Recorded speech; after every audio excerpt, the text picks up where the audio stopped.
well-executed attack. All right, so with that, we have less than an hour later, we have a report that the firing at the U.S. diplomatic mission in Benghazi has stopped, and the compound has been cleared, and that there was a search underway for consulate personnel. All right, that's an hour later.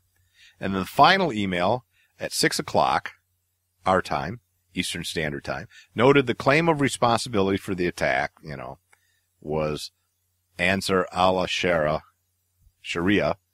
They claim responsibility for the attack. Right? Yeah, and it's a sort of an Al-Qaeda type operative, Sharia law people, radical Islamists. They're claiming, they're claiming credit for it. And usually when we've seen these groups come out and claim credit when they really didn't do it, because that's happened, these groups come out and say, oh yeah, we attacked you, hoping to provoke something. I don't know. Yeah. That's usually weeks later.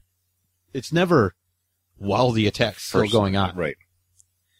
So there was an issue in that regards, and somebody effed up. Now, you could say it was a conspiracy. There was some motive about it. But what I've learned in my years is that a lot of times they're just screw ups. Okay. They literally are just screw ups, and that we hate to believe it, but our government is just really that bad. Mm-hmm. I don't buy that. Okay. For 1 minute. Well, do you know how many people would have had to be so incompetent to let this happen and have no assistance at all? You're talking the State Department, you're talking the Department of Defense, you're talking the military, you're talking the president. The president's incompetent, but he also has ties with these people, and we found that out also. Okay. Ambassador Chris Stevens was there right before this attack. He was having lunch.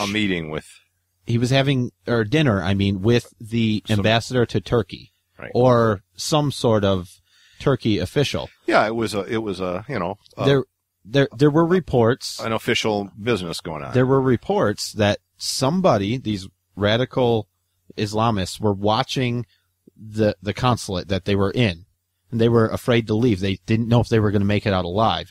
They had dinner. The Turkish official left out the front door, and didn't get attacked at all. Right. An hour later, after this guy from Turkey left, they got attacked.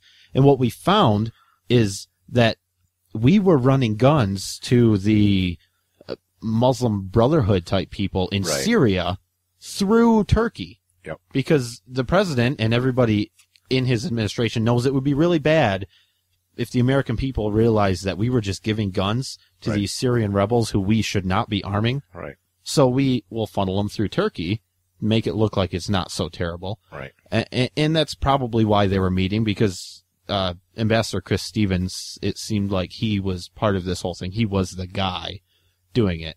The broker. The broker, yeah, he was brokering these gun deals. Right. The embassy or the consulate requested security before this. Yeah, and we'll get to that in a second. Now, I'm saying, and the question of the delay, the question is, did the White House saying that the attack was a riot based on this video, did that slow down efforts to find the real operatives in the attack?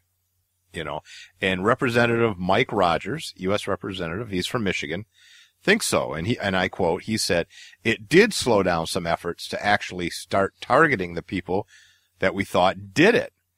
If you aren't willing to say it was an Al-Qaeda affiliated group attacking the embassy, you're not likely to be looking for the perpetrators. Mm-hmm. Interesting point.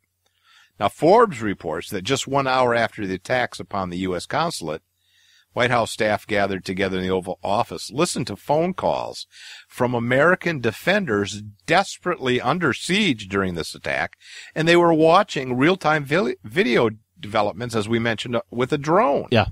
The attack began on September 11th at 10 p.m., and that Ambassador Stevens contacted Washington and the embassy in Tripoli 30 minutes later, after the main consulate building was on fire, and that Ambassador Stevens was missing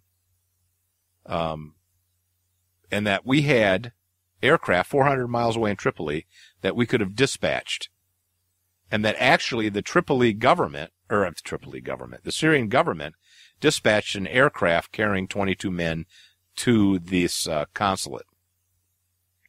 And that special operations forces and attack fighters were available 408 miles away at the U.S. military base in Sicily, but they were never dispatched. Yeah. Yeah. We had forces that could have been there within an hour. Yeah. Sources are saying that commandos could have been there in 3 hours. This attack took 6-7 hours. 6-7 hours. And that commandos could have been there in 3 hours. They could have had an F-18 fighter, fly over. Yeah. And unnerve the attackers and do some scraping fire.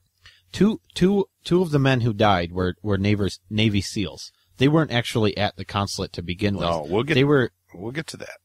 Okay. Yeah, I think so.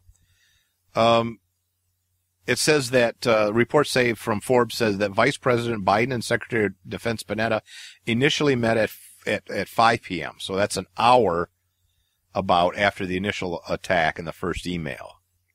Ambassador Stevens wrote earlier on, weeks before, he wrote, and I quote, "Due to the level of threat in regards to crime, political violence, and terrorism, Post feels this is an appropriate number of locally employed staff security personnel needed to further embassy diplomatic outreach missions. Violent security incidents continue to take place due to the lack of a coherent national Liberian security force and the strength of local militias and large number of armed groups." Okay, he's saying we're not getting any help from the Libyans. Right. He's asking for more security. Yeah, and that was denied. Yeah, Andrew Wood, who is a former head of the U.S. military team in Libya, he reports, and I quote, "The security in Benghazi was a struggle and remained a struggle throughout my time there." So he backs up that they dropped the ball there. Yeah, and who denied that request? I mean, that's the White House. A big question. The president? Well, it falls in his It's watch. his responsibility Yep. for sure. For sure it is. But I want to know, I'd like to see the paper trail of that, to see who denied it and what their reason was for denying it. Eric Normstrom, he was a former security chief for the U.S. diplomats in Libya. He had observed that they'd been fighting a losing battle over the numbers of security people. He says we couldn't even keep what we had. We were losing people all the time. And he said I finally realized that the bosses in the State Department, he says, we were not going to get the resources we need until the aftermath of some incident happened, foreshadowing. Yeah, and the ambassador was being protected by a couple Libyan citizens who were acting as bodyguards, who it sounds like they kind of ratted him out where the safe house was. So obviously that didn't work out. They didn't keep him safe at all. So you were mentioning something about former Navy SEALs. Yeah, 2 of them. And a couple. Now let's explain. There was a CIA annex about a mile away from this remote consulate. Yep. They were doing their CIA business. Yeah, whatever they were doing. And apparently wasn't Stevens and these people supposed to be in this safe security annex, or were they still within this consulate that was there? That's what I'm not sharp on. Oh, well, when the attack happened, they were in the consulate, right? Yeah, but they talked about being in a safe room or a safe annex. Yeah, I think that was within the compound. They're two different compounds we're talking about. Right, and the CIA annex was a mile away. CIA safe house, I think, was a mile away. Which there were some Navy SEALs there. There were the 2 Navy SEAls that ended up dying in the attack. Right, they were working for the CIA at this annex. They heard the gunfire going on. They heard the first gunshots around 4:00 our time, I think it was, and they called it in. Yeah, like they should follow protocol. Called in their superiors, requested permission to assist. They were told to stand down. Were told, not only were they told, don't help. They were specifically told, stand down, ignore it. Don't do anything. About an hour later, they called to report that the gunshots were still going on. And they were again told to stand down. Right. Being Navy SEALs, being Americans, soldiers, like Americans should be, heroes. Yep. They took it upon themselves. They disobeyed orders, which I think was absolutely the right decision. The moral thing to do. I wasn't there, but it sounds like it was the right decision. They went down to the consulate and tried to help, and they did it. They fought for 7 hours. I mean, they were there doing what they could. And you said there was something about painting targets? Yeah, well, they had a heavy machine gun on the roof, apparently. Right. And he asked if he could shoot. Yeah, and he was told no. They were told no. Yeah. It laser was painting either for him or drones? somebody. Yeah, they have this technology with these drones that you can paint a target, basically point a laser at it, and you call in an unmanned airstrike, drone. either a manned or unmanned. Either way, they'll see the target. Yep. And they can take the target out. It's pinpoint accuracy. Yep, absolutely. They can go down a chimney. That request was denied. Yep. They wouldn't send in one plane to help these guys out. And that could have probably ended it. And that was, I think, before at least the Navy SEALs died. Killed. I'm and not maybe sure. Stevens. I mean, I don't know. It's hard to I don't say. know about that. Remember, he was still alive when he was found and taken to a hospital. Right. Yeah, he died at the hospital. Now, Yeah. whether they could have saved him or not, they don't know. But he was alive when they found him. He had probably great lung damage. Who knows? He was raped.